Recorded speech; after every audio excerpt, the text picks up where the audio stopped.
I can't remember a time when I didn't want to change the world. My heart has pulsed with the knowledge that I was destined for service to humankind. Maybe it was hereditary.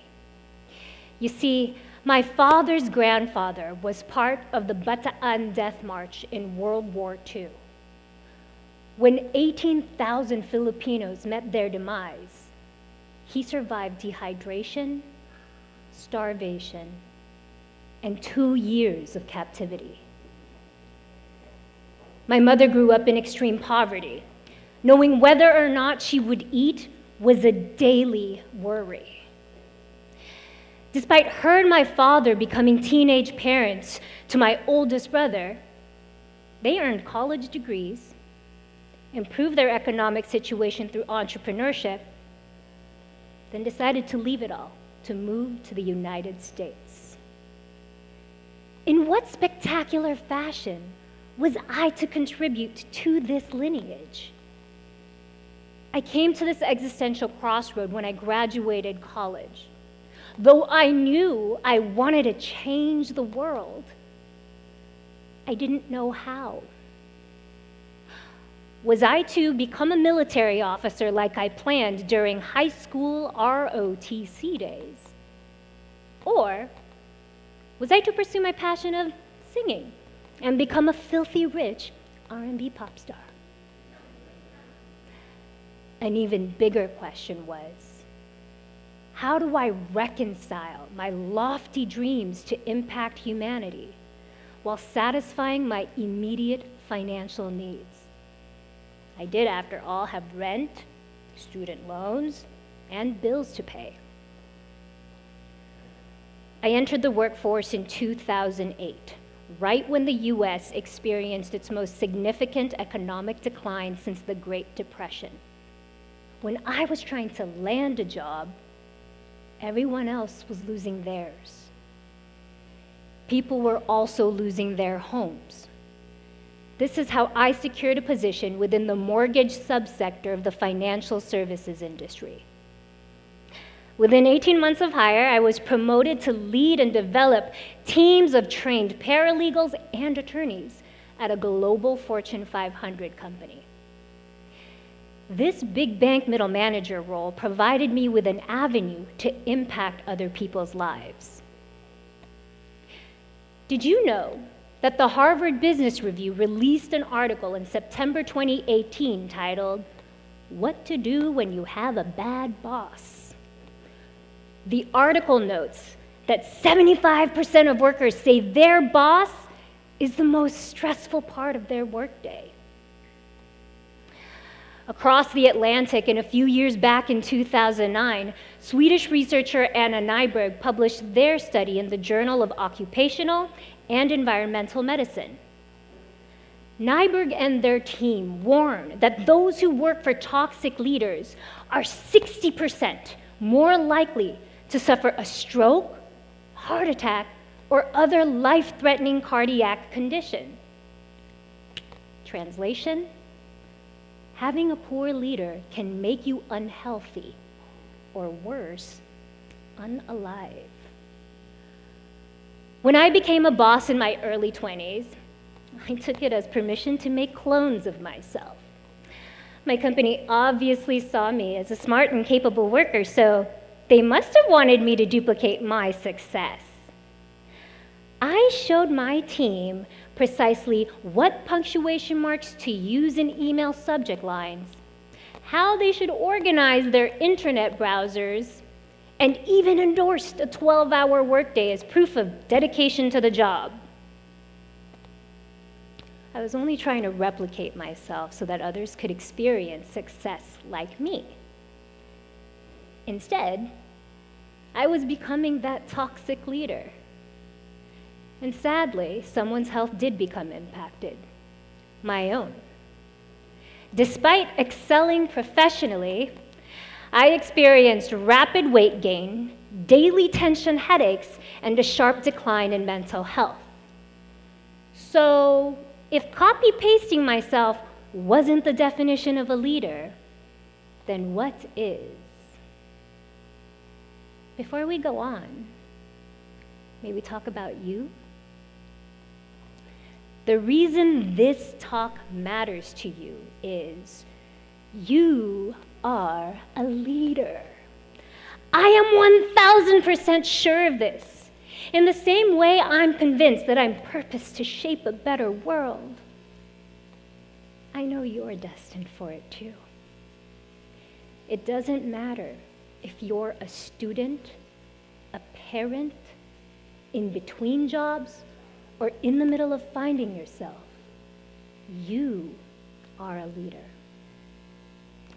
I know that when we think of leaders, we imagine people in suits and ties who have climbed their way to the top of the corporate ladder. But when we take a magnifying glass to this perspective, we'll find that it's based on a scarcity mindset, where we believe only a select few can be leaders. My encouragement is to view leadership from an abundance mindset, where everyone can be leaders. Instead of thinking of a leader as a person with power, consider a leader as anyone who lives their truth so faithfully that others are compelled to do the same.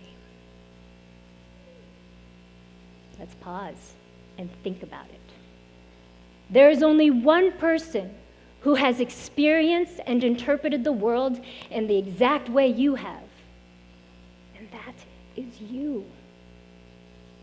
The unique sequence of events that have occurred in your personal history have made you a subject matter expert in some facet of life.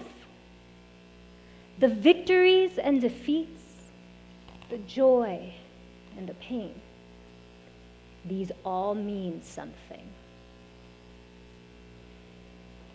When my parents immigrated, they made the heart-wrenching decision to leave my brothers with family back in the Philippines. I was born here in the US the year after my parents arrived.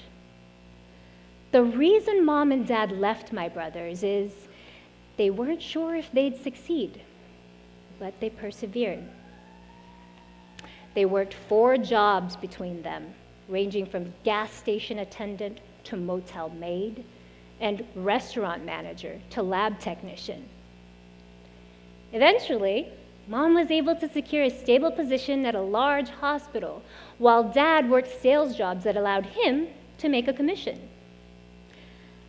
After years of being apart, my brothers finally made their way to the United States so that we could live under the same roof.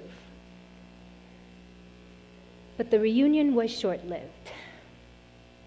A decade later, my middle brother was involved in a fatal car accident that took his life. Tragically, history would repeat itself, because 20 years after that, my eldest brother passed away in his sleep due to medical issues. My parents have had to bury 2 of their 3 children. I am now their only surviving child. I share my family's tragedies because my parents aren't on the cover of Time magazine. You wouldn't know if you passed them in the street or if they were sitting right next to you. Despite this, I am confident that you'd agree when I proclaim that my parents are leaders.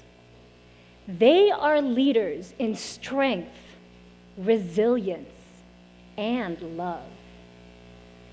Even though they've gone through the depths of parental hell twice, they still choose to live each day with joy.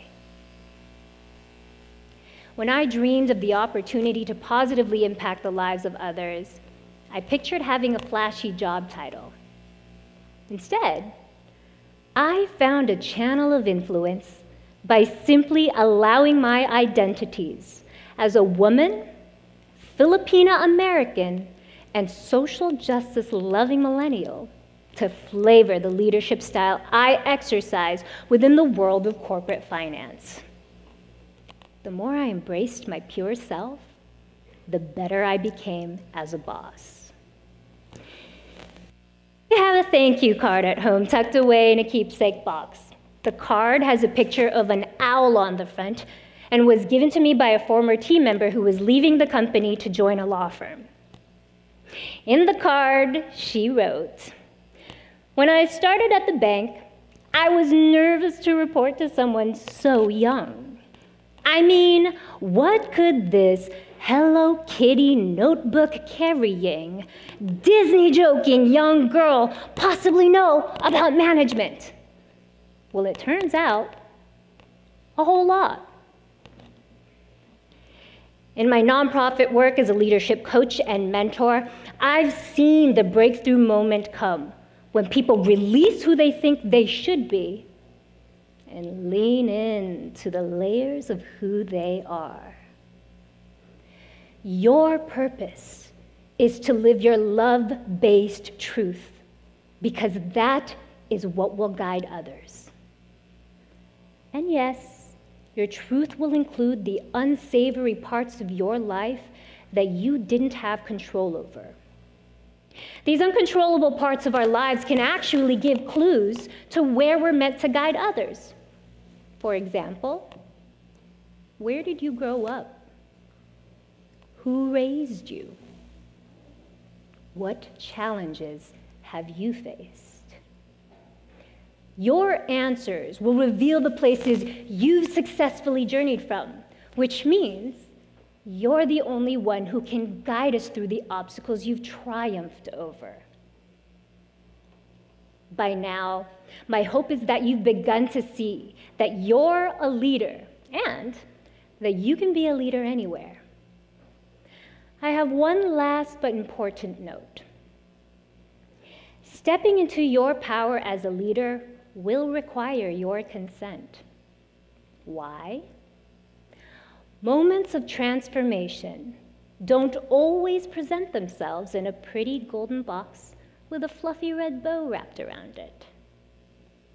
Instead, they will probably come through as moments of discomfort where we will be asked to confront or cave into the unexamined emotions that we would otherwise ignore.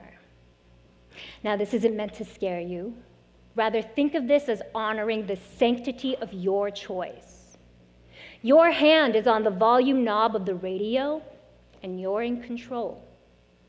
If you want to fully beam your inner light for maximum impact, then crank that dial to 100.